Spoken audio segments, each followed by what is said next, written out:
It's a Tuesday evening and you're watching Caught Out on YouTube. If not Caught Out, maybe Born to Kill or Killer Couples? One of those. A murder that shocks a small town.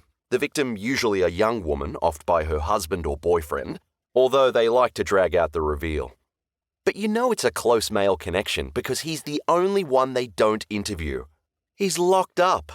Meanwhile, you get plenty of screen time with the mouth-breathing parents, rednecks who look too stupid to have had a child in the first place, the victim's shock and awe girlfriends, all lip fillers and smoky eye, and fat cops faking tears and gasping, "Sorry," as if 30 years hadn't passed since they'd worked the case.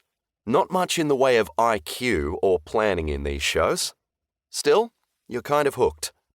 Hooked on the CSI-type shows too. Finding a suspect's car in CCTV footage, spraying luminol to show blood spray patterns, connecting a gun to a crime from firing pin impressions and bullet lands and grooves, hair testing for poisons, cell tower pinging used to trace a phone. And the cock-ups.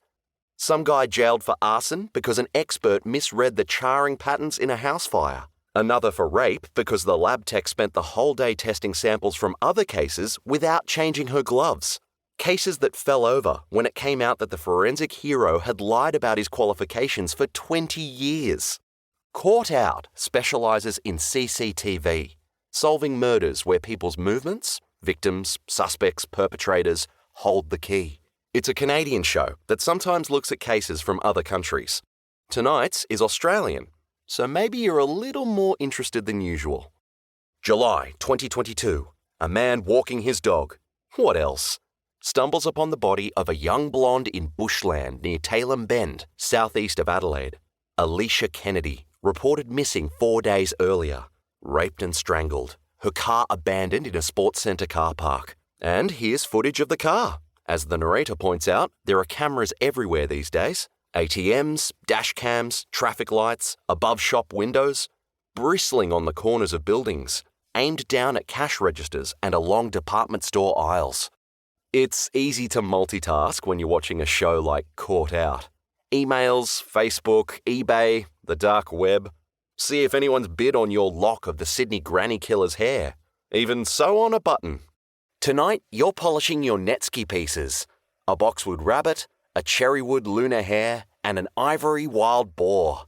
All authenticated, genuine Edo period, and valued by Christie's at $250,000.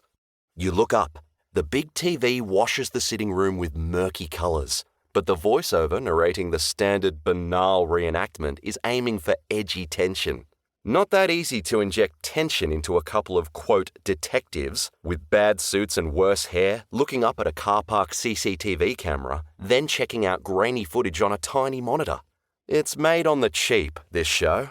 Dragged out too. They could cover everything in 10 minutes. You return to the little boar you're buffing with a lens cleaning cloth.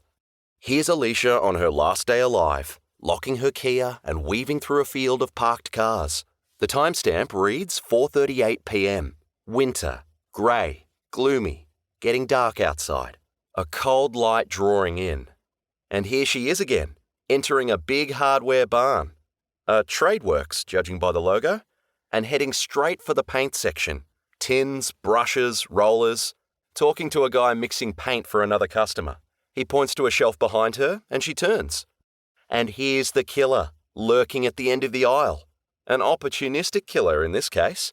A stranger. As if to reinforce that, the show jumps to Alicia's boyfriend, then her father, her uncle, and a handful of old boyfriends. None of them currently doing time. All with alibis, all choking up as they pour on the cliches. So much to live for. Just a beautiful soul.